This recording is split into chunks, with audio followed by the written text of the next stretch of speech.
Well, whatever the outcome, the key issue will remain whether indeed the nation has embraced genuine choice, genuine democracy, free from all kind of rancor. Nigeria 2015, and of course the studio is still very much live. We're getting reports from across the country, across geopolitical zones, but we have something breaking, not too good a story, and we'll be going back pretty much later to speak with Kayode Ido, the INEC spokesperson, to tell us what exactly it is that is happening with the INEC website. But a quick reminder here for some other people trying to, well, key into what exactly is happening for Tunde. He's saying the possibilities on the card reader in Otoke. First, they should explore some of this, look at the JAMA, if there is any, around the president motorcade, that may prevent signal. That is if the card reader is signal well activated. And of course the lens film, which we highlighted pretty much later earlier on the program, they should also find out if the lens film is removed off the particular reader they have there. And going forward, all so also look at so many other issues that it does happen, that sometimes even your remote control in your living room can fail, as well as your phone, and even your television just might lose signal. That we should be patient and keep trying and see how this particular process will eventually play out. But basically we have pictures definitely we'll be sharing with you from across the country, and the collation is still on, and we'll share that with you. A quick reminder here that our social media platforms are up and available for you to air your views on this program. You can tweet at us using the hashtag Nigeria 2015. And of course, also at Channels TV, that's the Twitter handle there. In addition to a couple of others, you find out that you get to see Gimba's Twitter handle there, as well as mine. And we'll definitely pick up some of these messages. Gimba. Very interesting indeed, what we've been able to see today unfolding as we progress as a nation through this election process, getting comments also and representatives to monitor the elections here. We also spoke earlier on to Westcott, of course, of the EU MD Africa mission, of course, to try to look through the process for us and monitor it. And we've also had communications with our correspondents just across the board in Lagos, outside of Lagos, in Abuja, in Katsina, also in the southern region and the southwest region of Nigeria, pretty much bringing to you live what we have and how the elections are progressing in those areas.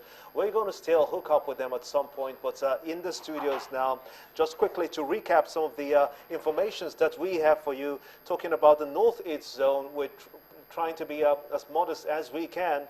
The Northeast zone of Nigeria, what we're seeing in Yobe State, the number of voters, the number of cards that have already been collected, 1 million for the number of voters, just over 1,999,970, and the cards that have been collected there are 824th. Of course, this is from March 21st. We may have an updated figure from the electoral umpire, but for now that is reading 74.9% collection rate in Yobe State. In Adamawa State is just a little over that, 88.62%. Also in Borno State, these three states are the flash states that a state of emergency was declared at some points there. But we have the IDPs also that are also being part of this process. For Borno State will be 72.79%. Well, we'll go back in between all of this. We'll be looking at some of these figures, trying to marry that with what exactly has happened, so that you can, on your own, build on the expectations on the number of voters who will be participating in this particular election. Don't forget, we have 3 elections holding in the country today, presidential as well as National Assembly elections. Very quickly, we have Kayode Ido. He's the spokesperson to the INEC chairman on phone. Kayode, good afternoon, and thanks for joining us again. Information reaching us has it that something has gone wrong with INEC's website. Can you please confirm for us what exactly the news is about concerning your website? Yeah, thank you again, Sulai, for having me. It is true that the INEC website was hacked. But if you go there now, you will discover that we have created it. We put it down and we have created it on a more secure site. So the INEC website is back as we speak now. Well, I'm happy you speak in past tense that the INEC website was hacked. It then means that, as you rightly put it, everything has been adequately taken care of. Tell us, at what point did you discover that your website has been hacked? Well, information quite well. A member of the journalist actually called in to say that our website has been hacked. And we noticed that, and immediately our engineers went to work to put it down, log it out, and we waited it on another site.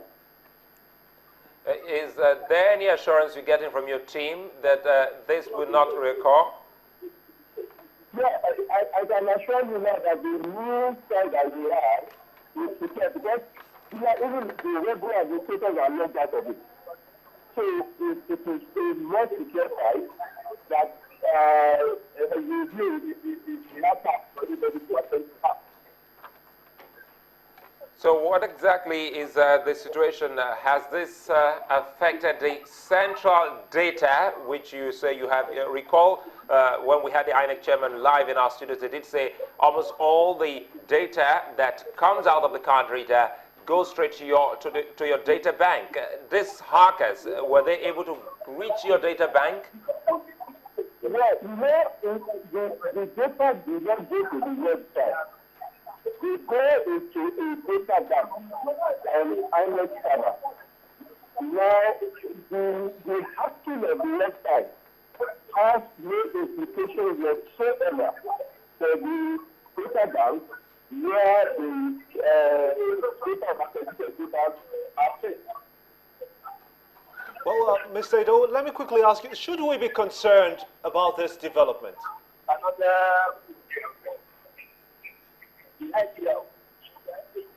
Sorry, I didn't get that. Yes, I'm just asking you, should this situation be one of grave concerns? Should Nigerians be concerned about this? Honestly, I want to assure you that there is no need for too much concern. The test of the system is the ability to respond to issues that arise and deal with these issues. And I can assure you that INEC is doing that as much as it's possible. So I would say there's no need for concern. Interesting indeed. What's next for you? Have you taken any actions besides what you said? What more are we expecting? Expecting in what you got, my daddy, I don't understand that. Interesting. Many thanks indeed. We just spoke to the CPS, that's the Chief Press Secretary to the INEC Chairman. The lines are a little bit bad at the moment, but we'll try to get back to you to get more information about this. He says we shouldn't be disturbed about it. It was a hacking, is the key word there, was the hacking of the... well, very quickly, I think he said they fixed it. They got their engineers. It's been sorted. And, well, we have Seun Okinbaloye back here. And Seun, when this news broke, we wanted to really verify the authenticity of this particular information. And we just got that from the CPS to Professor Jega. All right, Sulaiman, what happened was, as soon as I saw this online, I had to reach one of the INEC IT consultants who are managing their website and some of their IT platforms. And immediately I was told that it is true, it was hacked, and I went to the website. And what you will find there is Aka's army has taken over. And so what that means, you know what the story about antivirus and virus, how hackers will come onto your domain, onto your platform, they will take it over, take all your information, take charge of your domain, and you easily cannot get access to it, or you cannot control what people can see, because the essence of a platform, of a website, is for people on the other side to get the information that you're putting up. So when this cannot happen, that means that they've taken charge. So in the case of INEC, the question we'll be asking now is how important how germane are the information on the INEC website to the process? Because it's a different kettle of, it's a different ballgame, yeah, entirely, because the data bank, where the server, where all of the information coming from the accreditation process is going, if it's linked to the website, then we have a problem. But if it's not, then we probably have no cause for concern. But you know, just like it's confirmed to us that they're taking care of it, and they are really working on it to make sure that this is worked on. Because on a day like this, there is a lot of traffic on the INEC website. Well, talking about traffic now, it just might interest you to note that we have an unprecedented over 10,000 viewers on the channel's website watching live, over 10,000 hooked on to m.channelstv.com watching live. It brings to fore the importance of this particular process. Of course, you know, Sulai, Channels has an edge, perhaps more than any other organization in Nigeria. You know how we operate here. You can view us live on a website, on the mobile, on the go. You can just see us.